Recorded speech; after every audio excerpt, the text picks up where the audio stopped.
Welcome to Green Building Matters, the original and most popular podcast focused on the green building movement. Your host is Charlie Cicchetti, one of the most credentialed experts in the green building industry and one of the few to be honored as a lead fellow. Each week, Charlie welcomes a green building professional from around the globe to share their war stories, career advice, and unique insight into how sustainability is shaping the built environment. So settle in, grab a fresh cup of coffee, and get ready to find out why green building matters. Hi, everybody. Welcome to the next episode of the Green Building Matters podcast. I'm your host, Charlie Cicchetti. Once a week, I get to interview a green building professional somewhere in the world. And every now and again, I get to interview one of my rock star colleagues that I get to build up my green building companies with. And that's what we've got today. We've got Brian Bollinger here. He's here in Atlanta at our headquarters. We actually live on the same side of Atlanta together, spend a lot of time together. And Brian, man, you really are a renaissance man here with all things, not just sustainability, but you're a very resourceful person too. Those are some things I love about you. I think that's going to come out in this podcast interview. And I'm just glad you agreed to jump on here with us and tell your story. Brian, how you doing today, man? Oh, doing great. It's Friday and it's, 60 degrees warmer than it was a week ago. So feeling pretty good about the arrival of at least not cold and wet. That's right. I know your role here, if you look at your LinkedIn, right, it says head of communications, multiple businesses, right? You get to hop in and out of the education side, the sustainability consulting side, some of our technology endeavors. So there's a lot of different things you do, but I know it is grounded in that overall communicating and really driving a vision and a consistent message. So can't wait to get into that. But with all of my guests, Brian, I ask them, hey, take us back. Where did you grow up and where did you first go to college? Yeah, well, as I tell a lot of people, I might be the only millennial you'll ever meet who had a 4-digit telephone number growing up. I know that's can't be true necessarily, but it is always unique. I grew up in a very small town in rural Kansas, about 2,000 people and one blinking red light. And my family all came out of long lines of bricklayers and machinists. And my family didn't follow suit. They actually started a photography studio. So I grew up in a home business running a photography company. And I always joke, I started working somewhere around second grade and have never looked back. And it's always fun, always different. And my wife and I actually met together in Arkansas. She's from Oklahoma. I'm from Kansas. We met at John Brown University. And it's been a wild journey ever since, all kinds of fun. But yeah, our path has taken us now to Atlanta for the last 10 years. So it's been a spell. Yeah, man. So that's the roots there in Kansas and a small business there with your family. I think that shows up even later in your career. Went off to college there. Now, how did you pick that college? What were you studying at the time? And then we'll connect the dots maybe to even a master's program in Mexico. So connect some of that to us. Why'd you end up there? What were you really thinking you were going to do? Well, really expected I was probably going to be working in some manner in global development, in international development. So my undergraduate studies were actually in the Spanish language and in, I kid you not, international community development. Yes, it is a degree program. It was something that has a lot of cross of international business and communications with sort of applied engineering and applied technologies and sort of the intersection there. Actually, initially, as we first found ourselves in Atlanta, we were working in UN war refugee resettlement. That's what brought us to Atlanta. We had volunteered there, but throughout high school and college, I had actually spent my summers working in Mexico. Long stories, but the Spanish language opportunities and other travels. Had spent time living and working in Spain and Morocco and Lebanon, and just had the opportunity to really see a little bit bigger than average picture. And while we were working in refugee resettlement, I finished my MBA in international business and supply chain management there while I was doing refugee employment, and that kind of gradually led into sustainability. But that's a longer. That made you pretty worldly pretty quickly. So let's not skip past some of that. I mean, I know you enjoyed your time studying in Mexico, even traveling to Spain. You're an amazing speaker. in Spanish. I know that's something that's really helped you in our business with some of our partnerships in Latin America. So just speak a little more about that. And was sustainability showing up a little bit or not really? That came later in your career. Some people have an aha. It's like, I'm going to spend the rest of my career in green buildings. But so tell us a little more about some of the international work. And then when did you first see kind of sustainability or green buildings come on the scene in your career? I mean, honestly, probably the first place that I really saw it come on the scene was in those summers in high school that I was working in Mexico. I worked at an orphanage that my church growing up had helped to begin probably 50 years prior to that. And it mostly something run by, local staff and led, but just seeing the way that having net zero or near net zero design across the entire campus of this orphanage out in the desert in Tamaulipas was just self-evident. The only way something like this is going to be able to achieve the results it's after is that it can't be sort of profligate and wasteful in the way that it's designed, right? And that same thread ran through everything that I was encountering. Again, coming from a long line of builders and from family who, were always involved in the nuts and bolts of the built environment. I had a strong love for not just the idea of, but the practical building science of how we, can exercise just the greatest excellence that we can in the way that we create our built environments. And as an artist, I'm a bit of a painter on the side and a photographer as well. To me, that built environment, it's art that we get to live in. And how much more desirable can a craft of art be than art that you can live in? And so I think that's really where it began. But then as we worked in refugee resettlement, my role was placing people in jobs and helping them kind of reboot their careers after surviving war or genocide. And ultimately, in that process, it came along to where I was helping to build out an economic development center. And we realized the way to do this was to create a net zero economic development center that was able to basically pay its own way within any neighborhood. If you could craft it from the ground up, from the design of that community's strengths, abilities, and dreams, you can create that self-perpetuating engine of development. It's the old quip from the Clinton Foundation, right? That, we believe that intelligence, ability, and ambition are equally distributed around the world, but the opportunity to use those gifts for success is not. And that's something we can change.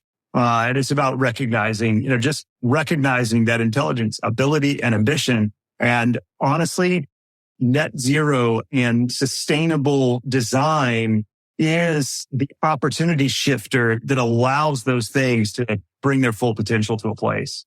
I hadn't heard it worded like that. That's amazing. And I know that's a lot of the work that you did. I know that's where we had first met when you were at Friends of Refugees. So could you speak to that a little bit? I know we were going to donate some lead consulting and commissioning time when you go for that net zero building at the time. And but just talk a little more about Friends of Refugees. I know that's an important part of your career, and it kind of speaks to what you just said. There's talented people all over the world, some maybe resettling here. So can you speak to that a little bit?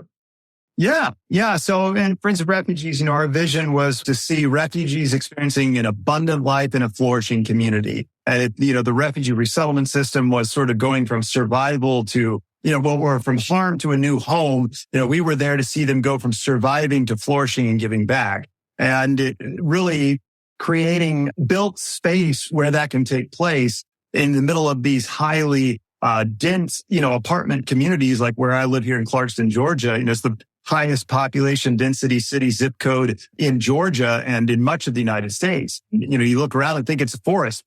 Really, it's not. There's 9,000 people per square mile. And, that the reality is that people can't walk to it. They can't use it when they're at that subsistence level of working poverty. They're working, but they're not going to be able to access a vehicle, and, they can't spend 4 hours on a bus, to be able to go to an English class or go to a small business accelerator. So my time at Friends of Refugees, I had come out of working at World Relief and had placed about 2,000 refugees in their first jobs in the U.S. And that had built a network to me of a couple of hundred different companies that knew I was there to look out for their success at that intersection. And that sort of parlayed into them gathering around designing this economic development center. And that intersected with one of my other passions, which is the Passive House world, Passive House Institute And the realization that somewhere around that time was when it became possible that if you were looking at a building that was, over about 6,000 square feet, you could build it passive design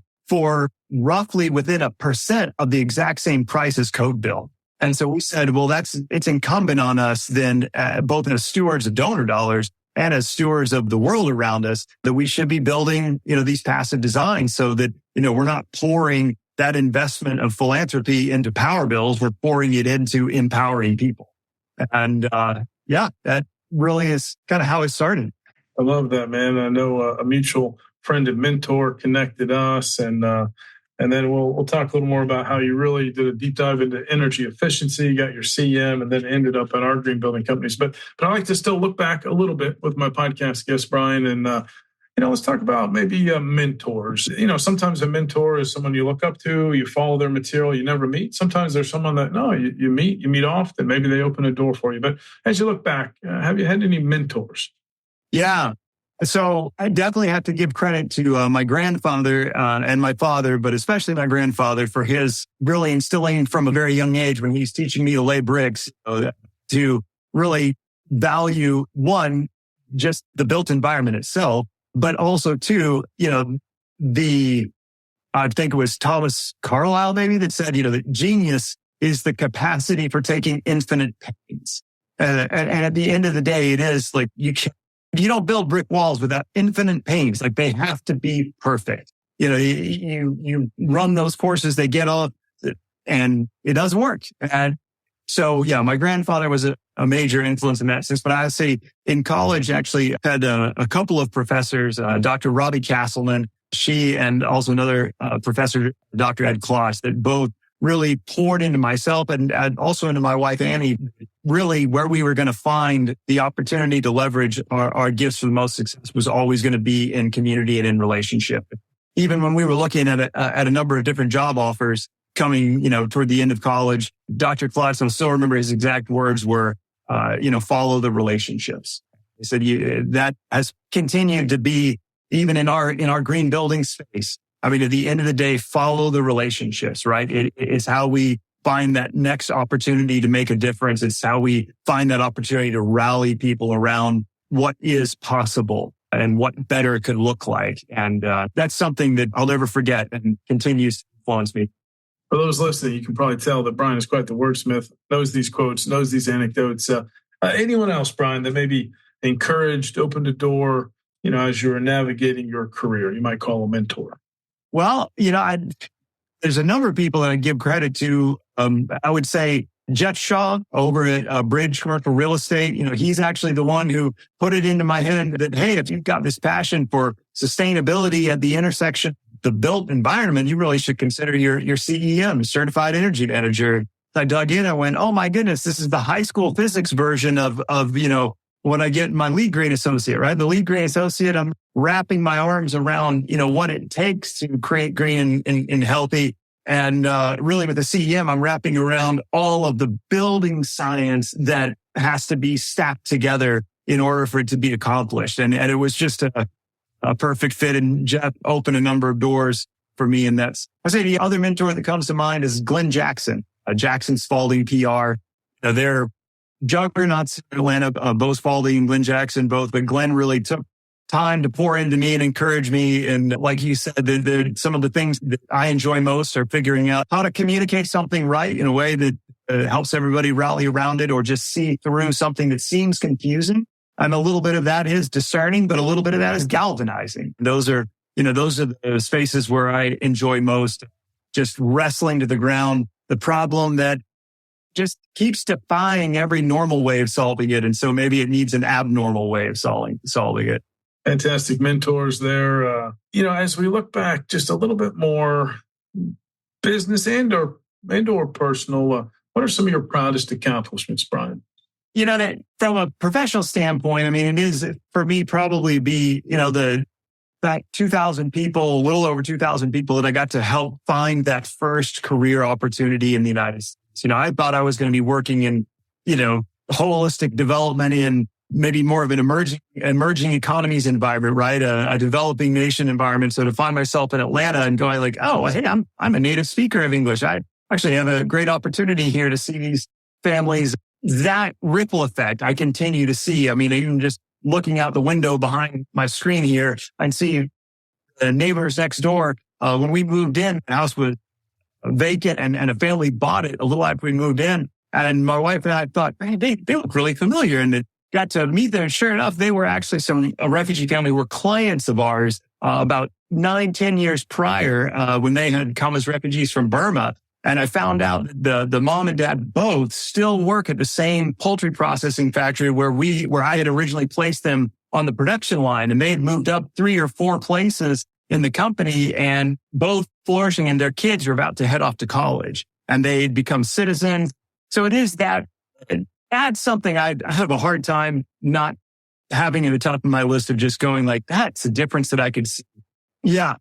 But, and I know you placed a lot of the refugees settling here in the Atlanta area, but also help start businesses with them, and just then that legacy builds. And so, yeah, we've had a chance to be a part of over 160 business launches through Friends of Refugees in the years that I was leading there for about 8 years. Last I checked, at least 80% of them are still alive today. Lots of cool businesses. Again, the American economy is built on those small businesses that create new jobs and create new opportunities, certainly more opportunities than they found to start with. Love that, man. And, I know one thing is you love to speak. That's on your LinkedIn. You've even been on CNN before. And I also know you love credentials. So let's talk a little bit about that, is getting out and sharing your expertise, but sometimes gaining expertise by studying for and passing these credentials or certifications or licenses. CEM, you mentioned that. I know you've got your Well AP, your Lead Green Associate, and more. So what have credentials meant for you, Brian, as you really then shifted even more into energy efficiency and then green and healthy buildings? And that's where really I kind of pick up where I got to know you. Yeah, no, at the end of the day, there is this realization, and I think Jeff Shaw, again, as I mentioned before, when I met with him, he's like, hey, look, I know you, and I've, known you for a number of years, and you're known across Atlanta and beyond in the nonprofit sector. But, the built environment doesn't know you. It doesn't know that you're this maybe a bit of a rare bird in that nonprofit space. Like, you really can decide exactly what capacity of ERB is needed for this kind of space, and exactly, what kind of sizing we need to do on a cooling system, and what kind of a lighting, strategy is going to work for this space. Like, that's just not normal for a nonprofit director, but it's something that you're just passionate about, and it's a great thing. But he said, you're going to need credentials for that to be apparent. And he was encouraging me to apply for an opportunity. And he said, but you're going to need a CEM. You're going to need, maybe not a PE, but and so that was when, reaching out to you and to GBES and realizing the resource that I had in there. And it's that sense to say, like, hey, look, on the one hand, this is what helps others to understand what you can exercise excellence in that can help them with a problem that they're trying to solve, especially when it comes to integrating systems. But at the end of the day, it's also what's going to help you stay continually in front of that wave and never just tumble underneath it. And that's what continuing education is all about. And it's something that, to me, one of the coolest perks of being a part of the GBH family, right, is that we've got access to such a great resource in GBES. And shoot, being inside the house, I even get to help record some of the content. That's right. Some of you listening might have heard or seen Brian on some of the GBES coursework. So thanks for always being a part of that too, Brian. All right, so let's talk about that this season of your career right now. It's all about energy efficiency, green buildings, healthy buildings. So I know you did some work as a director of sustainability at another firm, and then you came over and jumped onto our team about 2.5 years ago, and you really do oversee a lot of amazing projects, but really make sure we get it right with our communications and our vision. So if you could tell us a little bit about what's a day in the life of, maybe tell our audience from your perspective a little more about Green Building Holdings and maybe even some of our sister technology companies. Yeah. The first thing I would say is there's never been a copy paste in any of my work days, and every single day is different. And I think at the very beginning, that was what you and I talked about. You said, well, I can guarantee you it's going to look different about every month. And I said, music to my ears. And that's where I thrive best. But at the end of the day, yeah, I spent a lot of time with our SIG team, even within there, on top of kind of advising and helping to guide those larger communications, helping to coach up, our staff as they get out there and share their expertise with the world. What does it look like? How can this be communicated, or just what can we do to enhance that network or get that wording just right or open that door? And with GBES too, I've had the opportunity to kind of have some of that voice of influence, and contribute, as I always like to say, my face for radio, that I can add to recording the, content there. But I'm really enjoying a lot of the amazing things happening in our startups in Aetos imaging. I mean, to be a part of seeing a complete, step function change in the usefulness of operating buildings. I always joke, there's not a building engineer, a facility operator out there who went into the line of work because they just love spreadsheets, right? Like at the end of the day, it's because they love this breathing machine that they get to live inside of and work in. And at the end of the day, Aetos is saying, hey, let's work from that. Let's work from that, creating this visual maintenance and management system that, is able to knock half the time off of bringing on board a new engineer, which is super important in this transition of the baby boomer generation to that post-career phase. And even keeping people in part-time, right? Is that call in if they want to be that expertise? Hey, you can pull out your device and be inside the boiler room, with that new hire and troubleshoot that blowdown. I mean, that's incredible. And then, of course, over in the lab to market of Blue Ocean, seeing the schema software spring out from there, and just an extraordinary and such a great insight, right? That in this era of the emergence neural networks and AI and, generative large language models, the goal today shouldn't be to be able to click a button and make a building that's ready to get a permit, right? At the end of the day, there's a huge amount of the process of going from that site to this, set of detailed drawings.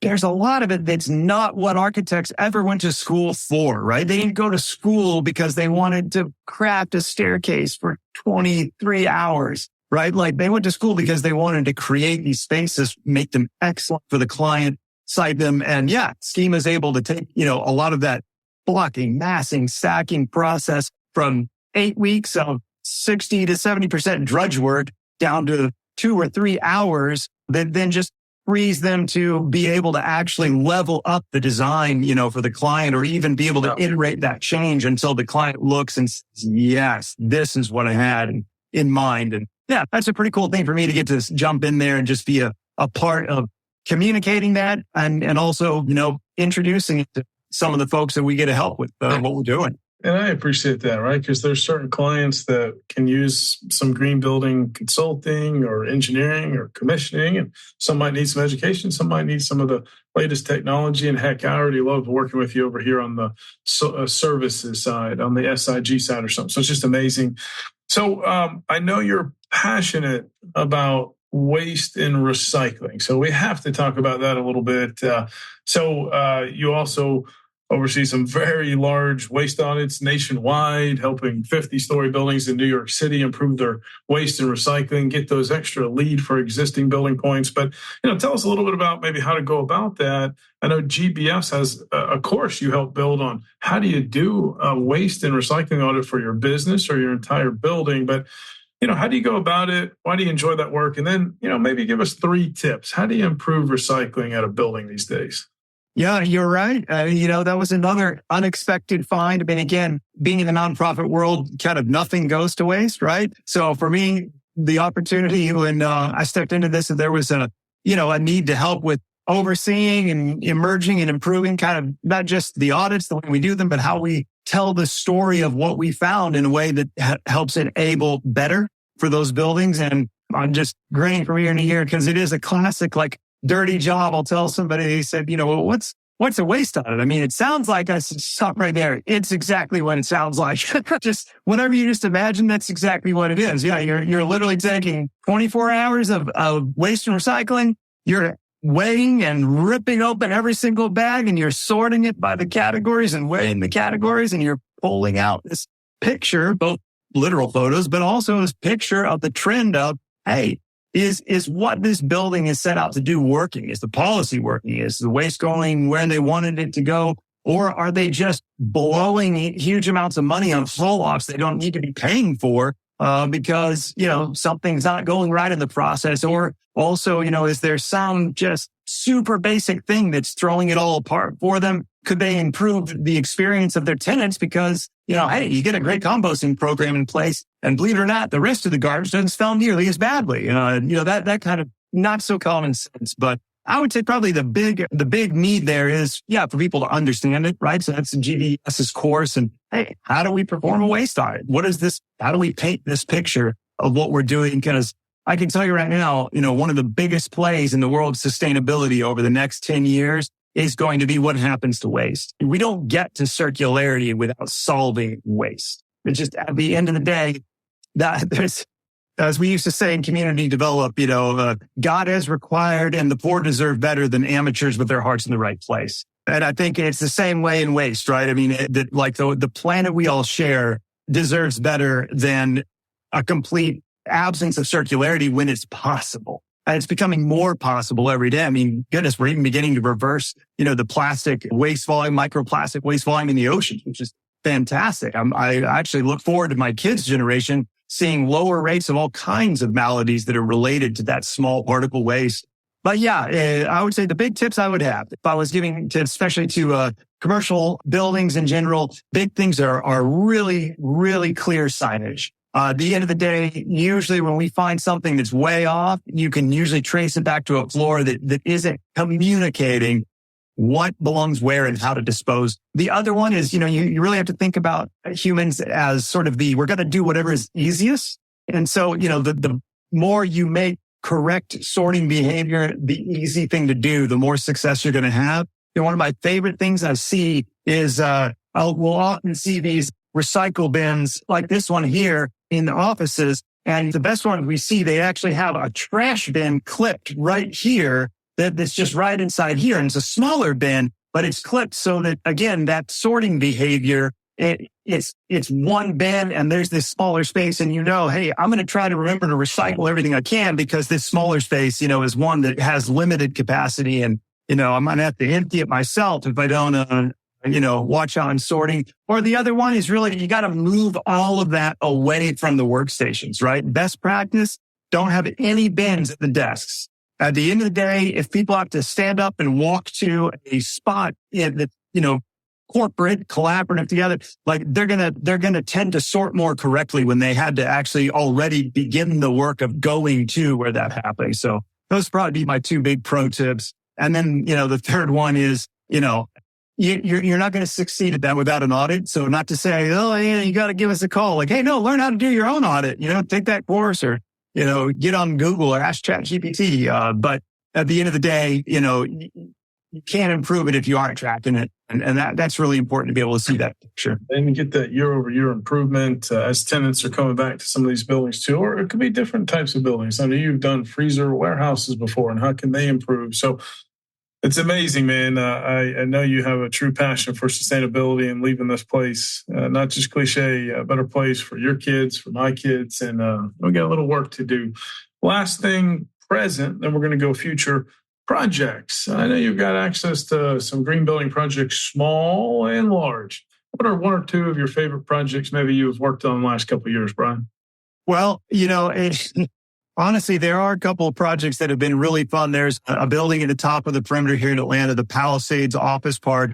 Gotten to be a part of, not just the waste audits, but, also the work toward Fitwell and a number of other things, even just helping them to tell the story of their sustainability. I had to learn my way around a drone so that I could get a good photo of their PV array for them so that they could pursue a Building of the Year award. That was a lot of fun. And just the opportunity to see this building that's a kind of a 1980s late brutalist period architecture. It's not quite a concrete box. It's a little more beautiful than that. But at the end of the day, to see it becoming such an efficient structure and, the maglev chiller that they installed, down in their equipment room that's, I think, one of only 8 in the entire South.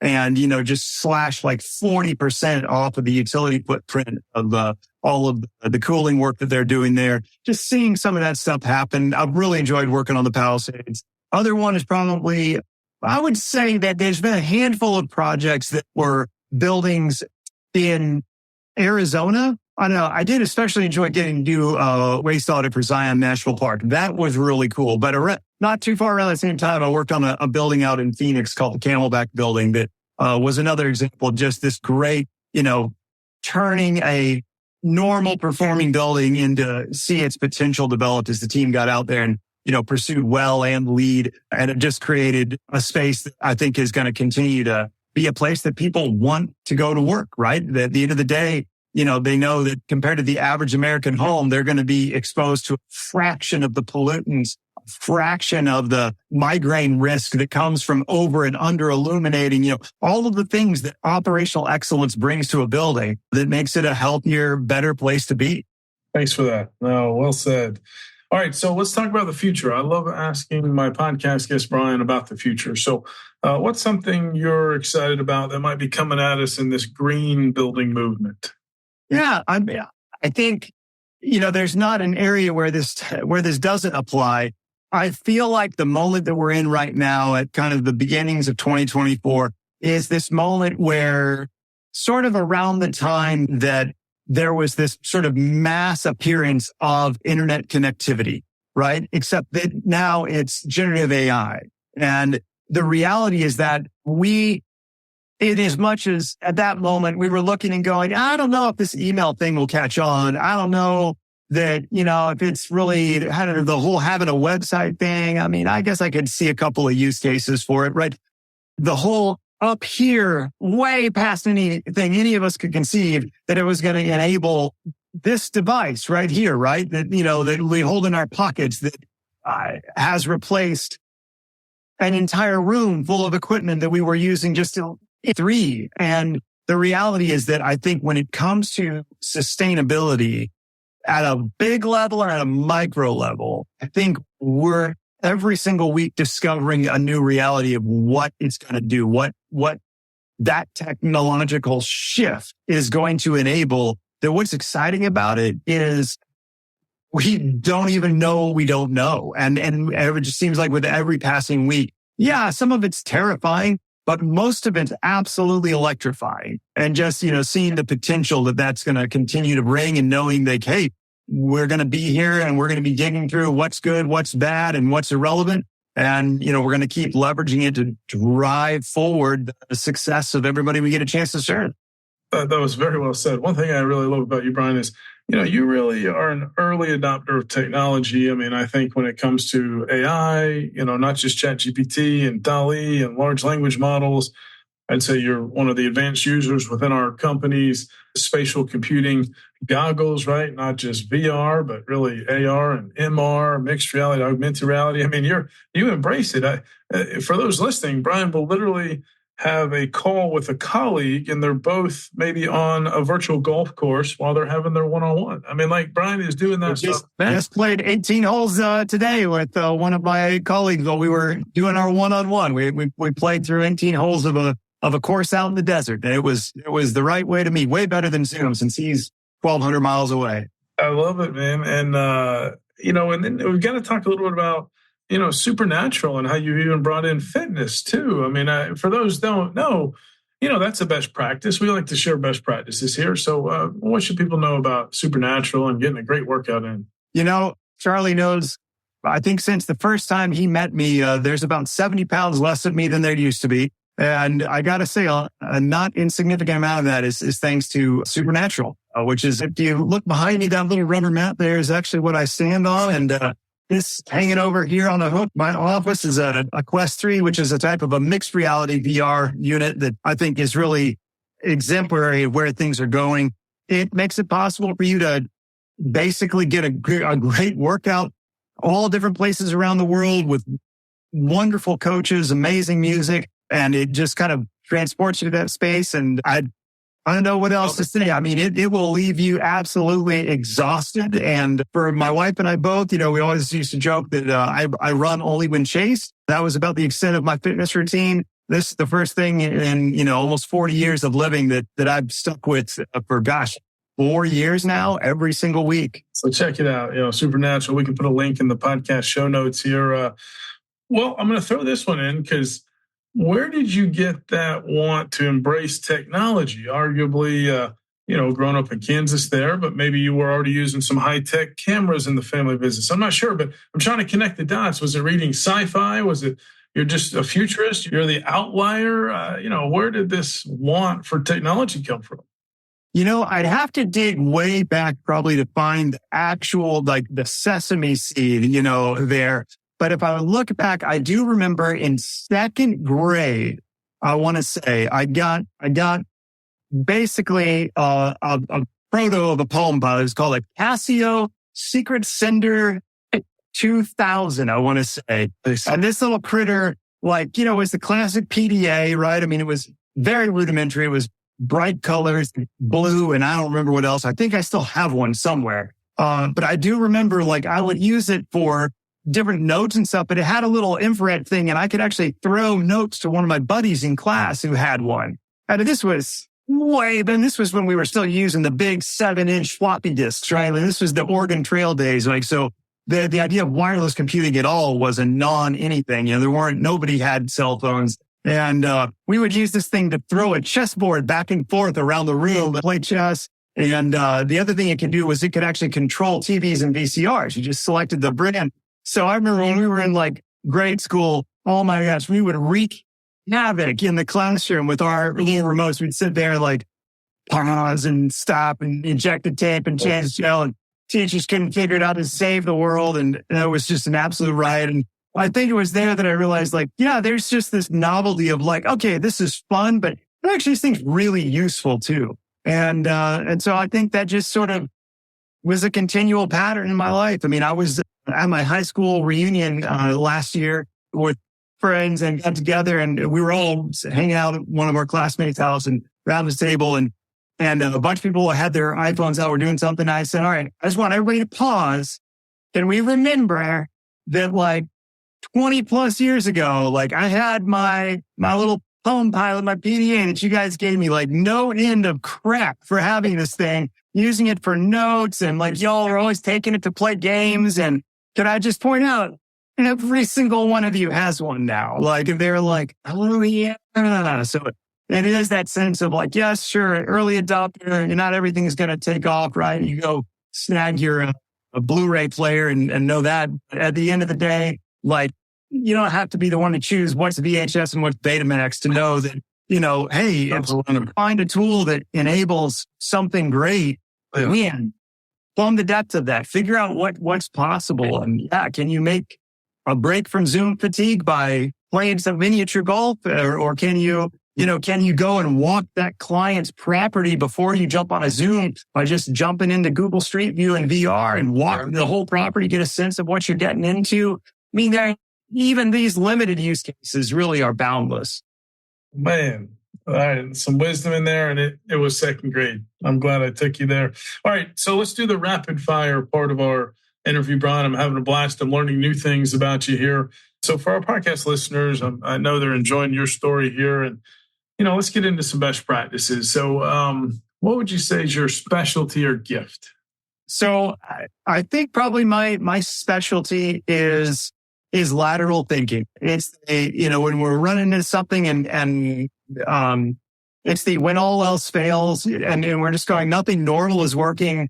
Call me and see if I can come up with something that's just incredibly abnormal. And that gift of just seeing a different way of tackling something that's proving difficult. The other is just, I'm the wordsmith. I enjoy trying to get a sense of what are you trying to say? All right, what if we say it this way? Will that help bridge the gap between these two parties to understand, what's happening and, what mutual success would look like? And just creativity. At the end of the day, I like to think of myself as the person that gets an opportunity to surprise and delight, and unexpected. And I'll add to that. I'll give you one more. It's related. Is some people say I'm resourceful. You are one of the most resourceful people I've ever met. And so the two of us together, I think we're pretty unstoppable. Let's give the audience a glimpse into some resourcefulness. you were trying to come up with a creative way to say thank you to some green building clients, some big ones, some huge buildings, right? And you got really resourceful and actually found a Lego designer in Italy online, maybe through Fiverr or something. And then you sourced some Lego bricks. And we might have even at a team building event had the team build this building, one Vanderbilt or Texas Tower, these amazing projects our green building team has been able to work on, and gift that to the client as a thank you. And you even made a custom Lego box. So just, man, I don't have a brain like that. You did it. But the part I want to leave you with is you're resourceful. You took it all the way through the resources and you kept it on a great budget and you came up with something no one else would have. So that was pretty neat, man. Well, I appreciate your encouragement. I have been told that I'm a dreamer who executes on the dreams. That's something that brings me a lot of joy. Love having wild ideas. Even more, I like making them real. All right. Well, that's your specialty and gift. You had a few of them in there. So now let's talk about good habits, routines, rituals. You mentioned the fitness there is supernatural, but what other good habits or routines that help you stay on point? Anybody that spends much time with me at all knows that I'm a pretty big fan of ketogenic or fat adapted kind of diets. And that was really the beginning of my journey to being healthy and well. And that's probably one of my biggest tips. If you haven't tried it and you don't have anything that really keeps you from making it a wise decision, try out a hard keto diet, 20 grams carbs will last for a minimum of 8 weeks. Give it a shot.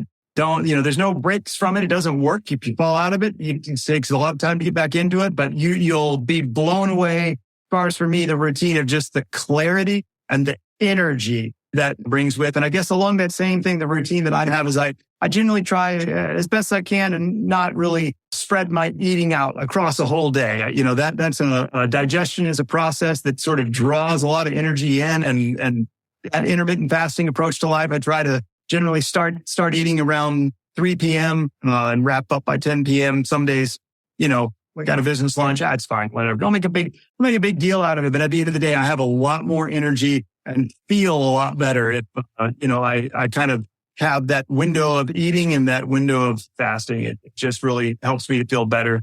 And then the other one is, whatever your week looks like, take a Sabbath, take a day of rest. My recommendation, sundown to sundown. Pick a sundown to sundown and get disconnected from it. It's something that it's going to bring you energy. It's going to bring you new ability to solve problems. Yeah, sure. There are definitely going to be people who are going to try to invade that space on you and ask for whatever they need. And hey, that's okay. That's what it takes to do things sometimes. But I can guarantee you, whoever is asking something of you, if you can guard that space, you're actually going to be able to bring them even more value than you could have if you don't. So that's my other tip is, always find that day and take it. Yeah, fantastic. To our listeners, I bet you didn't expect to get those nutrition tips. Brian, I've seen it work for you and many, many others. And I try to practice some of that. And here you are reminding us to rest, and we'll be clear and think better. But I've noticed you really do guard that time, and I respect that about you. So, all right, so let's get into one of my favorite topics, and that would be a bucket list. Not everybody has a bucket list. That's okay. I think maybe I've shared that I have a lot of different things on my bucket list, some travel, some adventure.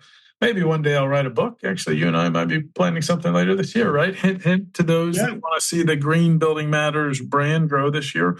But Brian, what are one or two things maybe on your bucket list? So if I had to pick just two things, one is I know me and my whole family, we want to go to Alaska at some point. That's on our bucket list. I'd love to catch salmon. I know my kids have all kinds of the things that are on their visions there. I actually heard about a colleague of mine who actually signed up for a scientific cruise. So it was actually a crew that's going to do research, but they have like 20 spots on the same ship for just people who want to buy a ticket. And so they're joining the research. There's a lot, better value than an actual cruise. And you can actually help out with the research, but it's for whole families. I thought, well, that's a pretty cool way to see a place like Alaska. I don't know. We'll see. Go to Alaska. Definitely. If I could notch it up one level, I would like to go heli skiing at some point. I think Alaska could be a great place for this. That's, where you ski, but it's backcountry enough. You have to jump out of the helicopter to do the run. That's definitely on my list. Backcountry adventure, man. I love that. Those are great. Yeah. That's so that would be the one. The other is I've always said I would love to design and build my own home. Honestly, I think if I was digging into that more deeply, I'd actually like to design and build a city, and not necessarily a big city, even a town or a neighborhood, but I think and again, in which I would live, right? Like not just like, oh, hey, got that done. That's pretty cool. We spun that off. It's on something, but like, I'm actually looking forward to seeing, I guess there's a small documentary on Disney Plus about how originally Epcot was actually designed and zoned to be a city, and with schools and hospitals and business districts. And it really was Walt's passing that kind of kiboshed it and just left it turning into the theme park that it is. But that it was originally designed to be this highly sustainable, equitable, ground up, new urbanist, walkable city.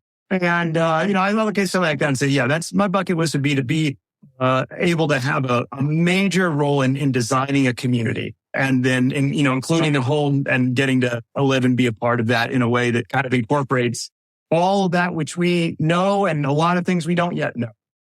Yeah, what a great story there. I didn't know that about Epcot, Disney. That's amazing. And just the home and expand it to a town and expand it further, man. I see it. I see it in your future there. So let's talk about books. Some people like to listen to books or pick up a hard copy. But is there a book you'd recommend to our listeners here? Yeah, I would say for our listeners here, there's a short book that came out, I think, in 2020, Joseph Allen and John McComber, called Healthy Buildings. It's not a long book. I think the subtitle is How Indoor Spaces Drive Performance and Productivity. And it's a great book for any kind of that person who is in the space of the built environment. It's inspiring, it's brief, and it's a sense of, at the end of the day, creating healthy buildings. We don't do this because we're passionate about giant structures being healthy. We do it for the people that live and use them. And that really connecting that and what it means to the human beings that dwell in it and the larger, ecosystem that's around it. So yeah, Healthy Buildings, that's a great book. We'll put a link in the podcast show notes. Thanks for that recommendation, Brian. As we start to wind down here, two final questions. One is, as you look back on your career, is there anything you wish you'd known a little earlier? Any career advice you wish someone would have told you earlier?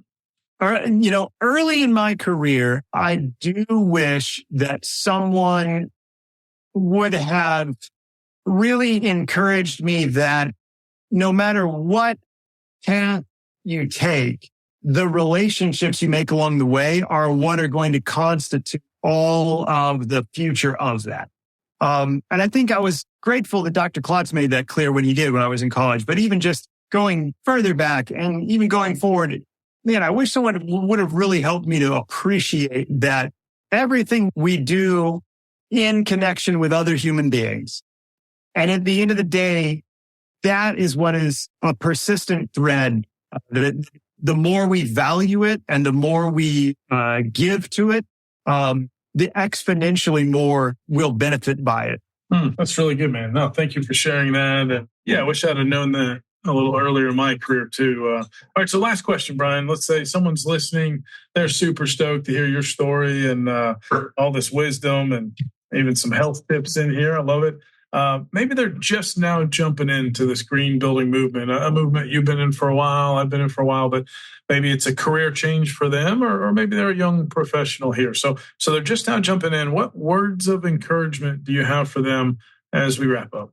Yeah, I guess my word of encouragement would be if you're just setting out in your journey of being a part of that green and healthy movement in the built environment into the world, my encouragement to you would be grab a hold of every opportunity you have to use the expertise that you get and use it not necessarily in the place where it's expected, but to use it in the unexpected place.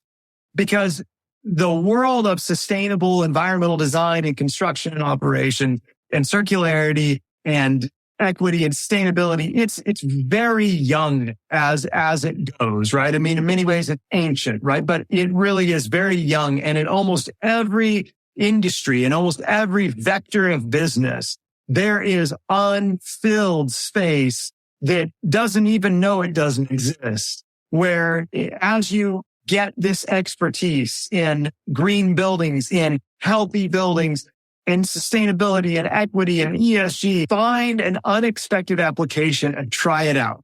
And if nothing happens, try some other ones and keep placing those bets until one of them pays back and then triple down on that slot. Really, that's the way we're going to find what it takes to get there, to get to, a circular economy and a circular world. And it's going to take a whole lot of just poking in all these places. And you're going to find a spot that nobody else has found, and you're going to drive us all forward. Man, that was encouraging. You got me pumped up here, Brian. As we wrap up, to all of our podcast listeners, connect with Brian on LinkedIn. If you need some well AP or lead GA study tips, or maybe you want to take your CEM, you want to go that path, I know he'll give you some tips. He'll give you some guidance. Connect with him on LinkedIn. Let him know what you thought of the podcast. Brian, I would put you in front of any client that has any kind of building, any type of building anywhere in the world. And I appreciate you being able to provide that to our company. So thanks for sharing your story on the Green Building Matters podcast today. I hope everybody loved listening, and everybody have an awesome day. Thanks, Charlie. Thank you for listening to this episode of the Green Building Matters podcast. At GBES.com, our mission is to advance the green building movement through best-in-class education and encouragement. Remember, you can go to gbes.com/podcast for any notes and links that we mentioned in today's episode. And you can actually see the other episodes that have already been recorded with our amazing guests. Please tell your friends about this podcast. Tell your colleagues. And if you really enjoyed it, leave a positive review on iTunes. Thank you so much, and we'll see you on next week's episode.